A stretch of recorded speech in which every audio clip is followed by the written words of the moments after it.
Hi, I'm Dave Dickler. I came to Boca Raton on December 13th, 1968. Hi, I'm Eunice Dickler. I came to Boca Raton, 1968. Hello, my name is Helene Mandel, and I am a volunteer interviewer for the Boca Raton Historical Society and Museum. The museum is conducting a series of interviews to document the development and growth of Boca Raton's Jewish community. Today is Thursday, June 9th, 2016, and I am here in the television studio of Lynn University with Eunice and Dave Dickler. Thank you so much for joining us today. Thank you. Where are you both from originally? We're both Brooklyn natives. We both grew up in Brooklyn. I lived in 4 different areas of Brooklyn, and Eunice, well, she can tell you about herself. I grew up in Crown Heights, lived there till I got married when I was 20. You were born and raised and got married from the same apartment. Mm-hmm. That was How did you it was meet? back then. I needed a date to go to a party, so I said to my girlfriend, don't you know anybody? So she says, I'll get you one of my brother's friends to take you, and it was Dave. Worked out well? And it worked out pretty good. If you'd asked me that, I would have told a slightly different story. I'm not. It worked out well, though. What were your reasons for settling in Boca Raton? IBM. I've been moved.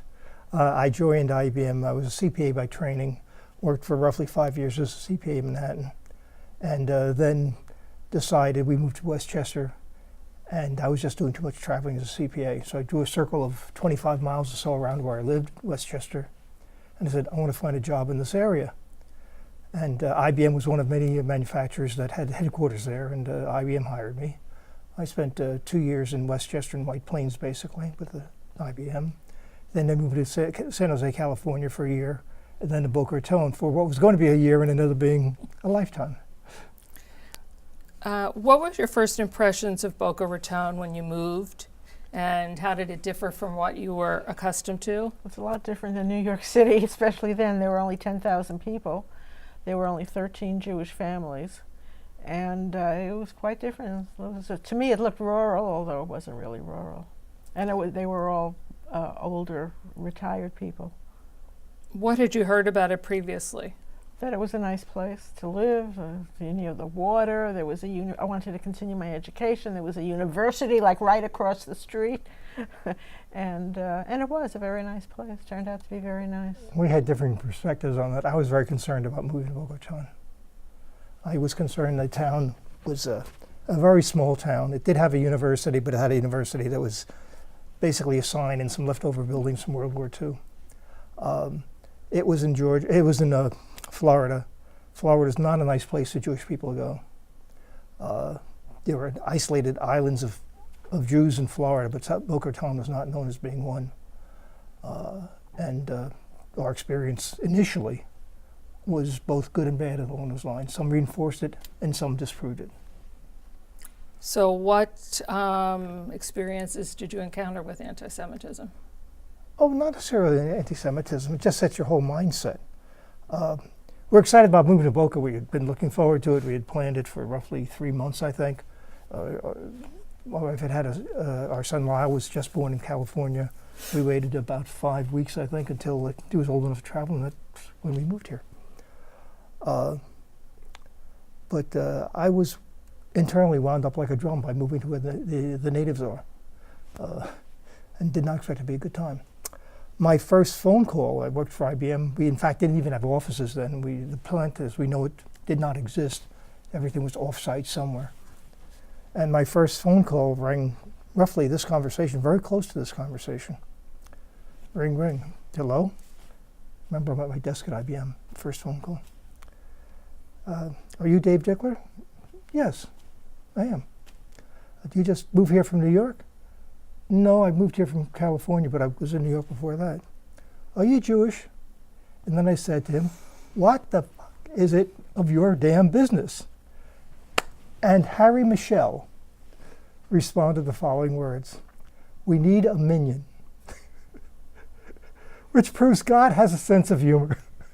My first phone call, we found the one other Jewish family there in town of the 12 and he wanted a minion. How long did it take you to adjust? Very rapidly. Once we established a community, and a community is just friends you're comfortable with. Mm-hmm. Didn't have to be 100 people. It could be 3, 4, 5, 6, 7. We knew there were others like us there, old young people our age, all with kids. And although it still was an old community and it was very few Jews, we were together and we stayed together for a good long time. And your experiences Well, when initially? we moved into a neighborhood. We were the only Jewish family. They were all young people, and I never experienced any anti-Semitism at all. I had wonderful neighbors. The first day when I was unpacking, the phone rang and someone said to me, I heard your neighbor across the street said a Jewish family moved in. So I said, yes. He says, could you come to the Lions Club Friday night for services? Jewish services, my And there were 13 families, 13 Jewish families there. Yeah. There were 13 identified Jewish families. There might have been another dozen who There were might have been Jewish others. and not affiliated, not identified as such. And what area was that? We lived behind the hospital, the Boca Raton Community Hospital, Tunis and Palms. That was our first house. The western edge of Boca was not too far west of where we were then. Were you active members in the Jewish community? It was not my intent to be so. We had basically disaffiliated. I had an excellent Jewish upbringing, kosher home, went to yeshiva, went post school into yeshiva. But having said that, when I met Eunice, her family was, her father was an agnostic, Jewish but an agnostic, still proud of his Jewish heritage. But we just took the path of least resistance and disaffiliated. It was easy to do. I kind of thought we'd be that way, but within months everything had turned around when we came here. Because we had young families, we had infant children. So our eldest child was 3 years old, the youngest was literally an infant. And we had friends and we had things in common. Like we wanted our kids to get we wanted our kids to know that they were Jewish. And we had to create a Jewish environment for them. And how did you do that? We weren't militant about it, we just made it happen. The community had a couple of people, so I think Harry and June Michelle, probably cornerstones of the community.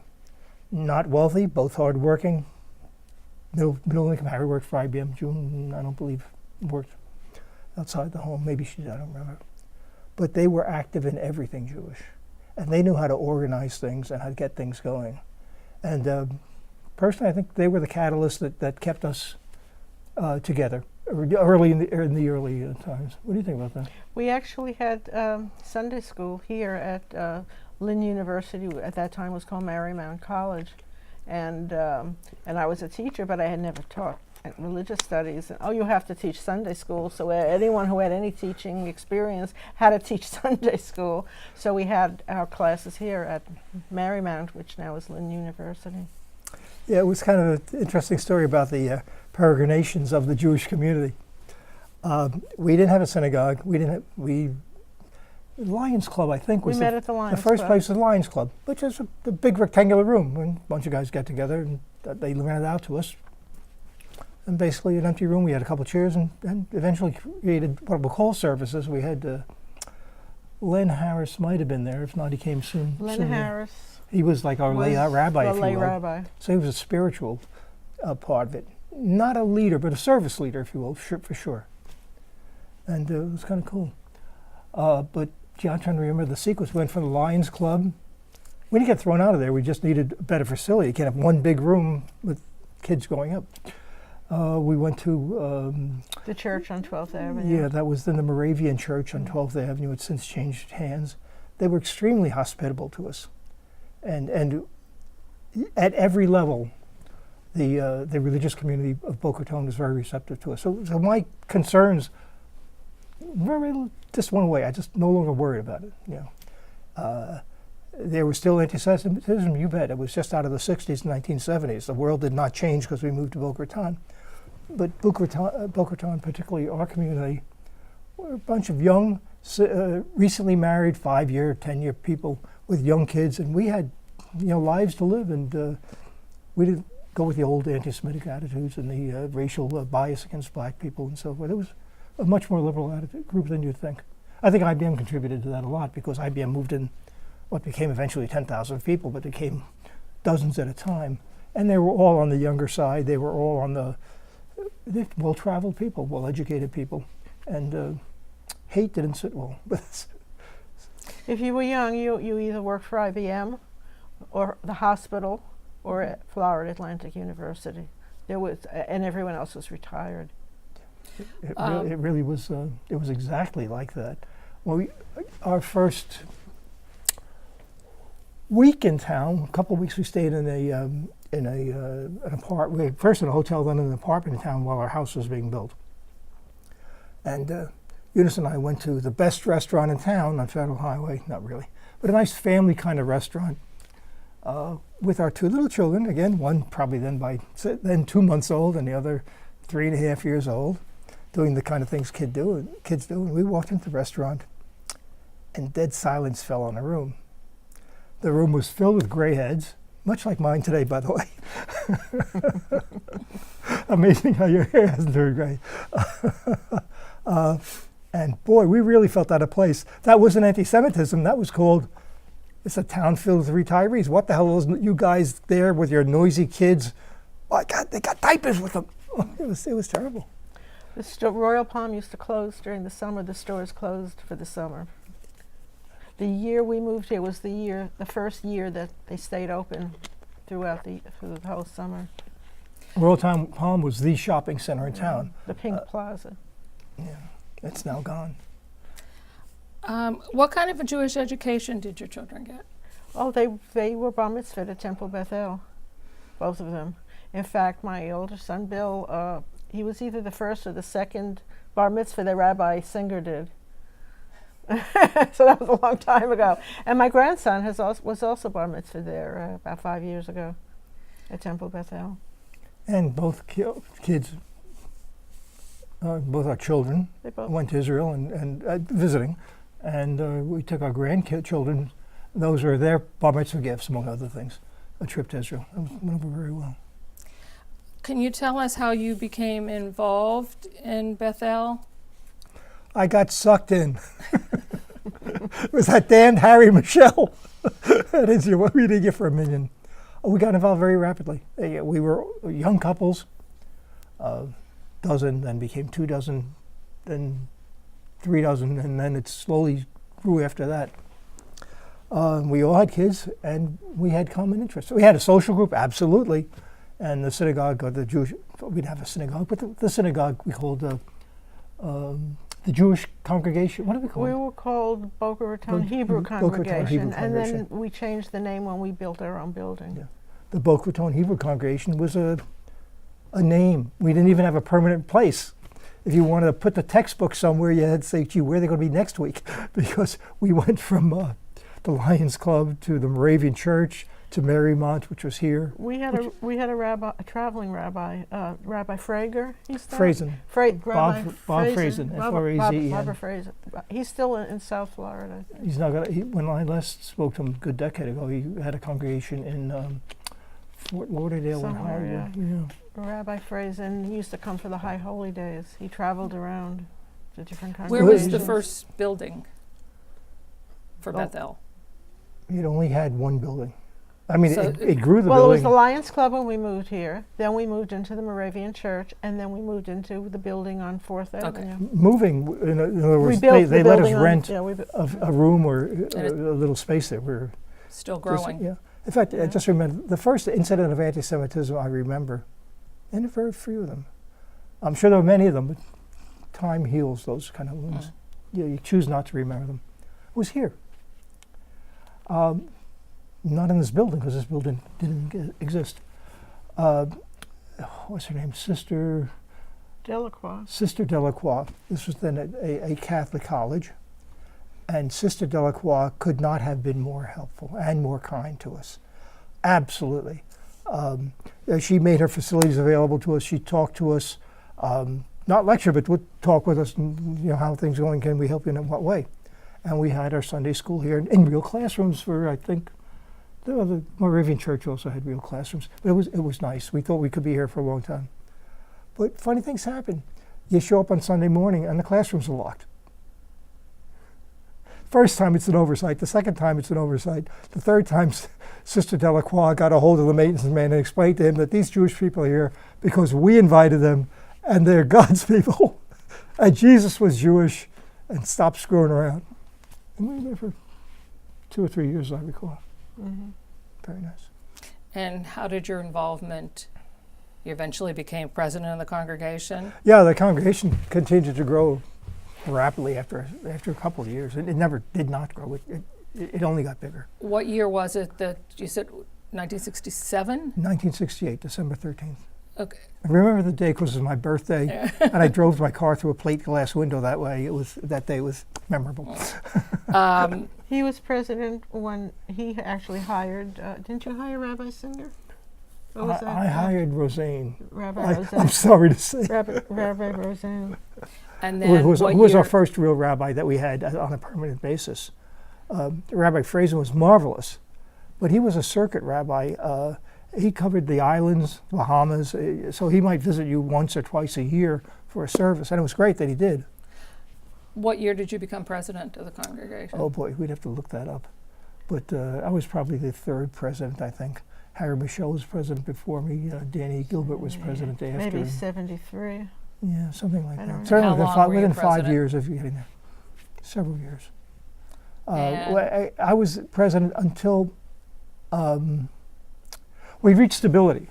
We now had a functioning school every week, same place, classes, real teachers. The wives, I didn't think any of the husbands were teaching. The wives were teaching. The wives were professional educators. We had a nice program going. But we needed a home because the place was growing and there was going to be no end. The town was exploding and the Jewish population was probably overrepresented a little bit. Instead of if we were 1% of the country's population, we were 2 or 3% of the town's population coming in. But it was, you got numbers. And we started talking about building our own facility.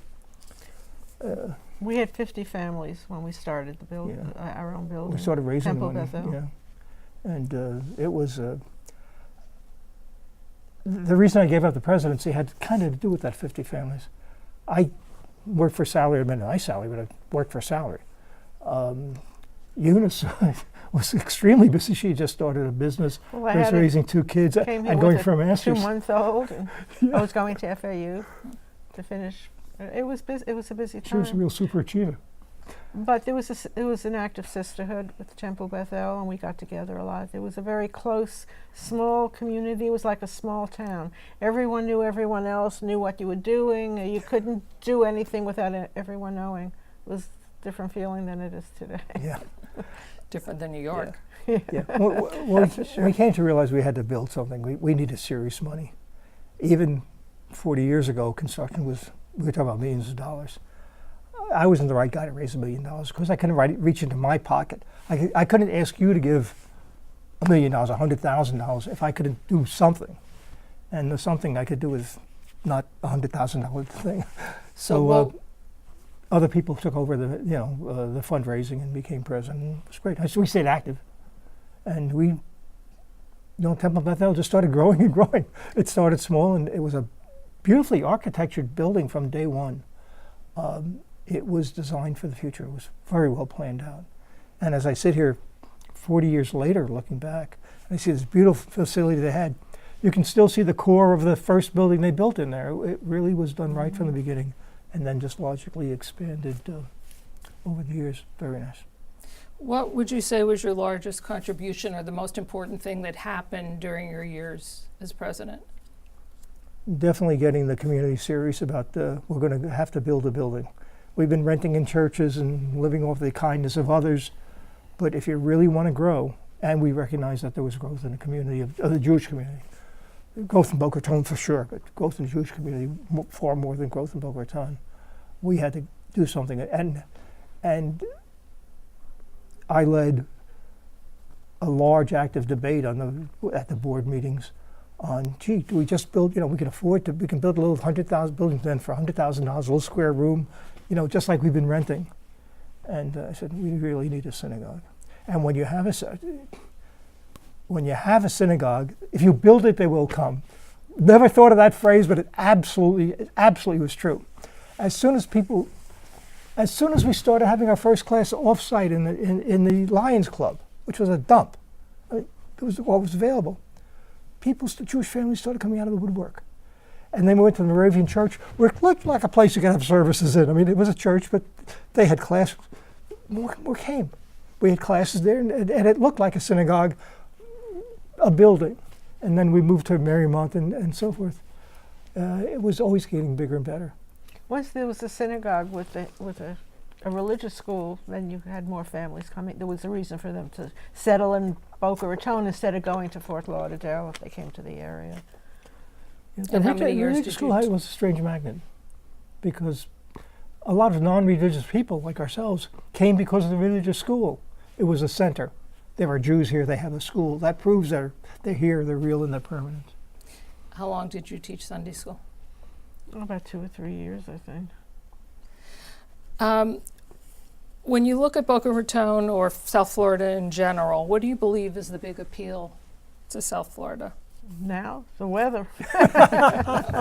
Not today. And for but- Jewish people, that there's a Jewish community here. You could feel right at home. It's not like when we moved here and there were 13 families. You know, it was, it's a very large Jewish population now. And it's not just Boca Raton anymore. It was just Boca Raton for the longest time. I guess you could throw a brick to Deerfield and say, well, they built Century Village in Deerfield, and you got all those, yes, old Jewish families moving there, but it's about young, vibrant. And in Delray, that was a few families in Delray. But yeah, it was really Boca. Now you got Boynton, you got all over. You know, the Jewish population is geographically dispersed. And the university has grown. It now has a medical school. It's a great And, destination. So and the hospital, you know, brings a lot of people in. Well, when we made our first trip to Boca Raton, I like to say Eunice was 12 months pregnant. She was very late in her pregnancy. And I was a CPA. We had to go to Florida. It was hot. And it was my first trip to Florida. You had gone earlier with your parents. Mm. We flew down. I got off the plane. It was 3 o'clock in the afternoon. The sun was shining. And 10 minutes later, this monsoon hit. An hour later, it was hot and steamy. It was all dried off and sunny again. And that was a cycle. Every day it seemed 3 o'clock it rained, and then 4 o'clock it went on. And we said to ourselves, anybody who'd moved to this place is out of their mind. And 2 or 3 years later, there we were. There we are. Can you tell me if the differences in East Boca, West Boca, in terms of religion? Is there a divide between East and West? There wasn't a West Boca. When we came here, where town center is today was the end of the world. But Boca Raton existed from the ocean to Federal Highway before IBM came, before we came. And then there were smatterings of houses between Federal Highway going towards where Military Trail is, and then it started to thin out. That was Boca Raton. We didn't have an I-95 exit. Yeah. It was, you know, it wasn't connected yet at that time. Sure. So it was really pretty isolated. It was isolated. When people talked about Boca Raton, they talked about the Boca Raton Hotel and Club. Or, I was there in 1943 with the Air Force, and now that's FAU. But the town went west, and it went west very rapidly as it started growing. And one day we woke up, and there was 95. It had been built nationally. Eisenhower started I-95, as I'm sure you might know. But it covered the whole country. The Interstate Highway Project, not just I-95. But Boca was in a stretch, wasn't covered by 95. It ended, I don't know, like Palm Beach, and resumed towards Miami, but a big isolated area. Our friends Connie and Bernie Braz lived in the furthest west part of Boca Raton, which was across the street from where town center would be. They had a ranch. They had horses. They were leaders of the community too, for the same reasons we got involved. They had kids. You were at the end of the world. I remember stories of that. When you went from there to the turnpike, and the turnpike existed, it was one lane in each direction to go there, and there was nothing left or right when you drove there. That was the end of the road. That was the end of Boca Raton. We're in what time frame now? When 1970. In the 70s. Yeah, in 1970. Glades Road was just a one lane each way. Then West Boca got created. Boca Raton was restrictive on zoning, not terribly so, but basically wanted to be controlled growth, which seems like a joke today when they're building skyscrapers, but the idea was it was going to be a Meisner-based community and families, and well-to-do families. Along came Boca Point, Boca West, large developments of 1,000 families or more starting to be planned. Boca West became 10,000 families over time. And there was a West Boca. All of a sudden there was a West Boca. And for a couple of decades, West Boca went from, I'll say where the turnpike is, to 441.